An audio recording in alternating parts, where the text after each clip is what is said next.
Is Washington State worse to live in than California now? Ooh, okay. Hi, if you're new here, I'm Rose Kelly. I write very saucy romance novels for women under the pen name R.M. Kelly. You can check out my books in the description box, and I run a Primal Self-Care Patreon that you are so welcome to join. We hit 1,000 patrons in December, which is fantastic and amazing. So thank you all to everybody that has signed up to the Patreon for deep, primal, saucy, and playful self-care. But I grew up in California, and I now have lived in Western Washington for a really long time. So I have perspective on both, and I frequently go back to California because I have friends and family back there. I think California is still worse to live in than Washington if you are a self-employed, creative type with a family. And there's a lot of different reasons that goes into this. This is so tricky to answer. Oh yes, my love. My 2-year-old's in the background there. Heck yeah. So this is so hard to answer because it's different for everybody depending on your requirements for what makes you happy to live. Yes, Agana indeed. Oh, totally. Agana 2's gonna come back too. Oh yeah. She's waiting for her aunt and uncle to come over and hang out. Not hang out, they live here, so they come play with her because they have to get back from work.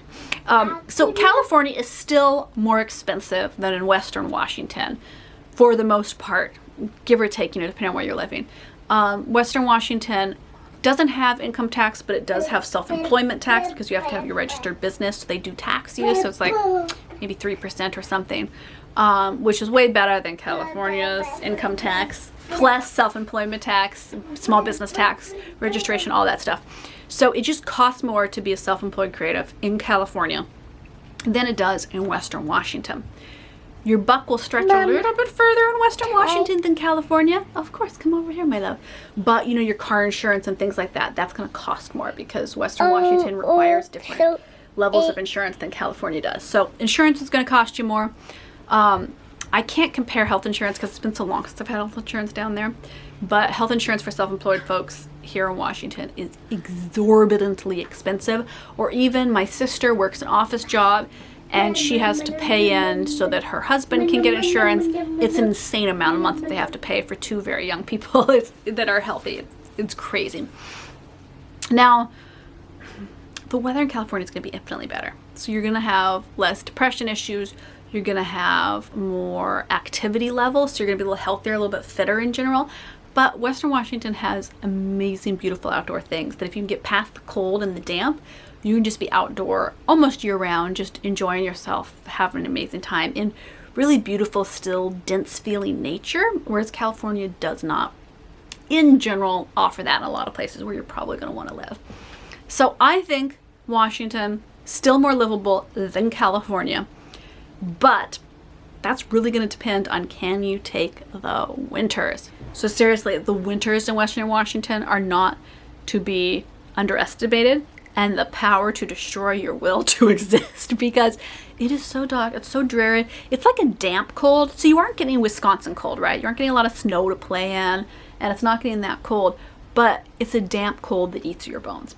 So like invest in sweatpants. You're just gonna live in sweatpants. I embarrass myself now because I never would have thought, oh, I'm gonna go out in errands in sweatpants, but I do all the time now, just sweatshirt and sweatpants. I'm like, maybe it'll be matching sweatpants with my sweatshirt because the damp and the cold really combines in to take you down.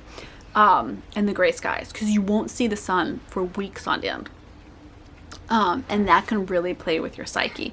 So weather-wise, I mean, obviously clear winter, but honestly, maybe the cost of living in California is worth it if it really affects you and your only choices are California and Washington. I don't know why they would, but I love having this debate with Californians and Washingtonians because people have strong opinions on which state is better. Let me tell you that. Oh my goodness. I don't know. Oh, no, that's not true. I know one Washington native that went to California, but only for work. I don't know anybody that has fled there to escape the weather. Everyone I know that has fled Washington to escape the weather has gone to Idaho, Carolinas, or Florida. Florida being the absolute most popular one from Washington. I don't know why it's funny. It's like one end to the other of this country. It's like as far away as from Washington as you can get. That seems to be the really popular escape routes. But I still think Western Washington is pretty heavily more livable than California for a lot of reasons. But California always has a soft spot in my heart because I love the Santa Barbara area where I'm from. It's such a beautiful area. It's just become really difficult to live there because it's just become really densely populated, difficult to drive anywhere, obscenely expensive. It would be cheaper to probably live in Manhattan. And the taxes are out of their mind crazy in that state. So I pick Western Washington out of the two. I'm curious. What do you think? Let me know. I'm going to have a new self-care post over on Patreon that you're welcome to click on through the link to go check out. See you in the next video.